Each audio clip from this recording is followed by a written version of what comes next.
Құрметті бауырлар, қасиетті жұма берекелі болсын. Жұма күнгі дұға тілектерімізді Алла тағала қабыл етсін. Жұма араб тілінде жамағат, біріктіру, бірігу деген ұғымды білдіретін сөз. Жұма намазы ер адамдарға парыз. Оның түпкі мәні негізінде жұма намазындағы жұманың хұтпасы. Өйткені Алла тағала фәсәу иля зикрилля, Алланы еске алуға асығыңдар дейді жұма күні. Алланы еске алу намаз және жұма намазында хұтпа. Өйткені адам бір апта дүниемен басқа да Алланы еске түсірмейтін, Алладан алыстатып жаратушымыздан жырақтататын жұмыстармен көп айналысып кетуі мүмкін.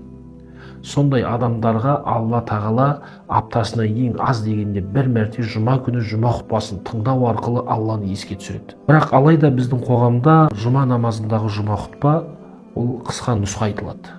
Оның орнына